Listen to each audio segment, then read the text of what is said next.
Good morning, good morning, good morning. Welcome back, everyone. We're looking at Bitcoin on a daily time frame right now. And as you can see, we are just floating in air above the 200 EMA for about, last 2, 3 days. And that is exactly what you want to see when you want to have support build.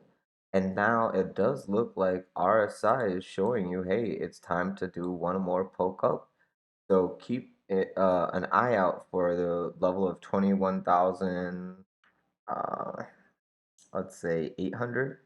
If you get a 4 hour open and close above 21,800 or 21,600, you can look for a possible breakout to the next level of 22,800. And after that 22,800, we have the level of around 25,000 next. So keep those two levels in mind because it can come very quickly. If we lose a 4 hour open and close at around 21,200, you should be looking for support possibly at 20,800, 21,000, and then under that you can look for 20,000 even, and under that 19,300, and under that 18,600-ish. So we have lots of layers of support all the way down here, um, until a 4 hour opening closes underneath 20,800. I'm not looking for any of these lower targets. The warning will be 21,200, a 4 hour open and close under 21,200, which we're getting very close to.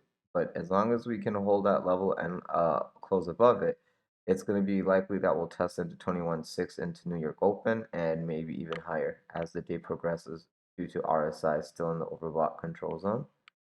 Let's go to a quick 4 hour chart to look at it a little bit better. So as you can see, volume is also coming to a standstill as we're at the top. So we can expect a little bit of a retracement.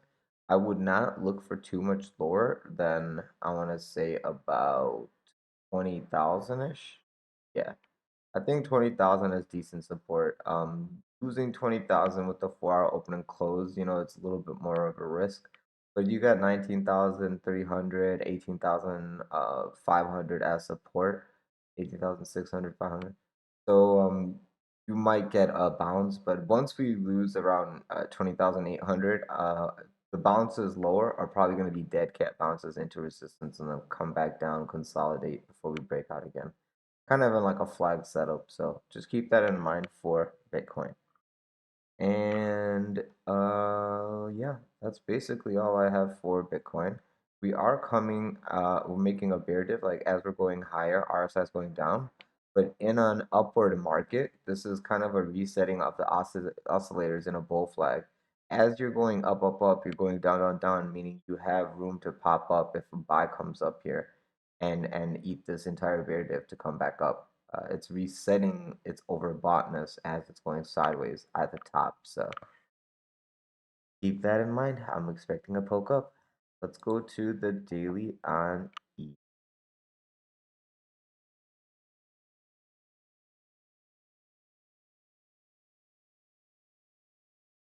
This has been flirting with 1580 and 1600 for a while. As long as we have open and closes above 1580, I'm looking for 1610 to break today, and I'm looking for maybe 1700 or 1800, depending on how much buying power we have. If we start closing 4 hour unders 1574, I'm looking for a retrace probably back to 1500-ish. Losing 1500 is very bad because this whole breakout will be a fake out then. So if price goes quickly, closes under 1500, it's going to trap these longs. And then we can look for a fast move down to test support. You got 1450, you got 1400, you got 1350, you got 1300. Literally $50 increments is layers of support for Ethereum. So where the bounce comes, we have to see. Hopefully we don't go too much lower than 1400 because then it just starts looking iffy. So keep that in mind on ETH. Like ETH is also doing what I see on Bitcoin and looking like when it's poke up, then it'll come back down, find support, and then continue up. So careful if you're short already. I think you should be looking for your shorts a little bit higher on Bitcoin and Ethereum. And Once we do poke up, if you don't do anything now, you can wait for the retrace for support to confirm and then move forward. Here is ETH on the 4 hour doing exactly what Bitcoin is doing, doing a little bit of this is technically, it can be a bear flag as it rises up, but looking at daily, it looks like it's uh, resetting the oscillator for the next poke up on support as well. I mean, if we were doing this like haphazardly around 1540 area, I would be like, yeah, this is a fake out, probably gonna roll over. The fact that we're doing this on the higher EMA gives me a hope that, hey, as long as we're above 1540, the possibility of this swinging to the top side is there. The second we start closing under 1540, I'm like, all right, looks like we're gonna go test lower for support. So that is how I'm looking at Bitcoin and Ethereum as of right now.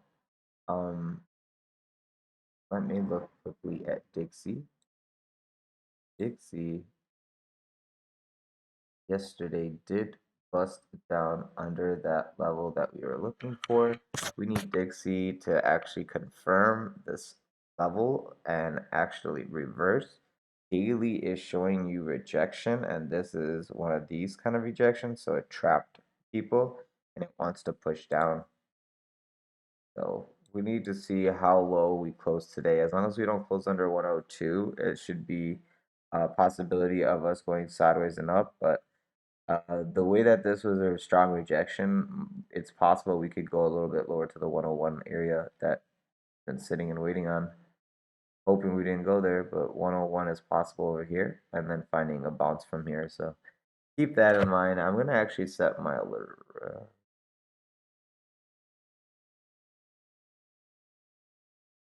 101, 84, 85, whatever.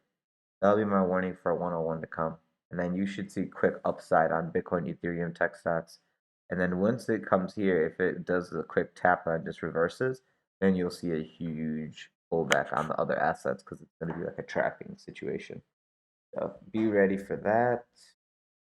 And yeah, guys, that's basically it for today. It's been a very busy week, so while everyone is getting back to their offices and starting their year off, we've had a lot of upside. Now people are getting back and getting some sideways action. So if you are a range trader, set your range, scalp accordingly.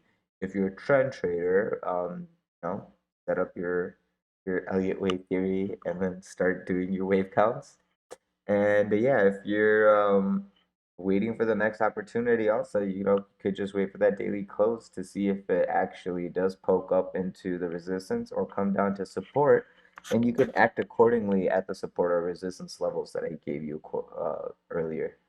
So that's what we're looking for today. Tomorrow, we'll be seeing how we look as today is the midweek.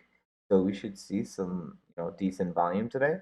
And then Thursday, Friday, we might see some take profit and some low volume again before the weekend. So get ready.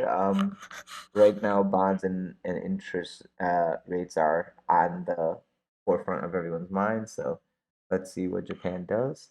And yeah, if you guys have any questions or concerns, please leave it in the comment section below. Other assets you would like me to cover, I'll be more than happy to put in the next video. We did have a coin request, and I put the chart in the comments of yesterday's video if you're interested in looking at Voyager coin. Um, and yeah, please, if you could, like, subscribe, press the bell button for notifications so you guys get this real-time updates as they drop. And if you are interested in trading with us live or just, being here real time and asking questions and you need help, well, feel free to join our Discord server. The link is in the description of this video below. Just hit the more info button on the video and you'll see on the bottom all the affiliate links that I help support. So please feel free to enjoy any of those and yeah, that is basically it, guys. If there's anything else, feel free to reach out on the Discord. I will be mobile today, so anything you guys need, Mobile TA is here to save the day. And aside from that, be safe, have a great day, and I will talk to you guys tomorrow. Wish me luck for getting over this hump day. Thank you. Have a great day, guys. Talk to you soon. Bye bye.